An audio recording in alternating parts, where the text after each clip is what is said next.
Sous nos pieds, un monde microscopique encore méconnu. Des micro-organismes composent un écosystème au potentiel extraordinaire. Dans cette unité de l'INRA, les chercheurs s'intéressent à leur rôle dans la croissance des légumineuses. Donc là, on arrive dans une de nos serres de travail où on fait pousser des pois d'origine très diverses. Les pois, comme les lentilles ou le soja, sont capables de fixer l'azote atmosphérique en utilisant des bactéries et donc de se passer d'engrais.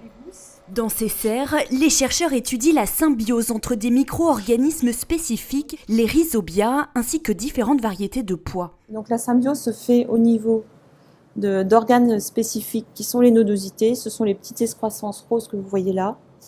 Et c'est à ce niveau que se fait en fait la fixation symbiotique de l'azote. Ce qu'on cherche, nous, c'est à trouver le meilleur partenariat possible entre pois et rhizobium. Donc ça, c'est un travail, tout ça pour en fait améliorer la productivité de la culture de pois et donc le rendement. Les rhizobia sont présents naturellement dans les sols. Cependant, les espèces de légumineuses nouvellement cultivées ne trouvent pas toujours les souches nécessaires à leur croissance.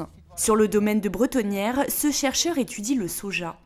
Ici, on teste le soja, qui est une plante qui est originaire d'Asie, donc qui n'est pas indigène, et donc les bactéries qui sont capables de faire la symbiose avec le soja ne sont pas présentes dans les sols. Donc on va être obligé de les introduire et donc de sélectionner des souches qui sont performantes symbiotiquement, qui vont fixer beaucoup d'azote avec la plante.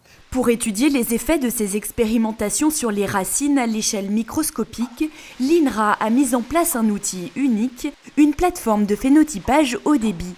L'objectif, caractériser les populations de plantes jusqu'à plusieurs milliers par jour.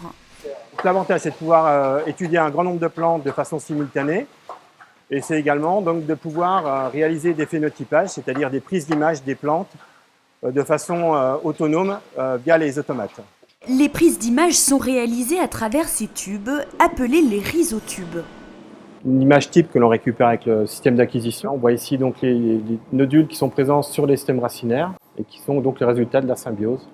Cultivées en association avec des céréales, les légumineuses pourraient aussi se passer d'herbicides. C'est ce que cherche à montrer l'INRA sur cette unité expérimentale du domaine des pois. L'association céréales-pois, blé-pois notamment, fait beaucoup de biomasse, beaucoup de parties vertes, et puis permet l'étouffement, l'extinction lumineuse, notamment à partir du mois d'avril, la date de pousse de beaucoup d'adventices, et permet ainsi de les étouffer en dessous et de conserver la parcelle parfaitement propre jusqu'à la récolte. Sur ces 120 hectares de parcelles et de pépinières, l'INRA travaille sur de nouvelles variétés de légumineuses. En développant des plantes résistantes aux aléas climatiques et aux agresseurs biologiques, les chercheurs ont un objectif majeur, développer leur productivité. Capables de se passer de produits chimiques riches en protéines, les légumineuses offrent donc de nombreux atouts, un enjeu pour l'alimentation humaine mais aussi animale.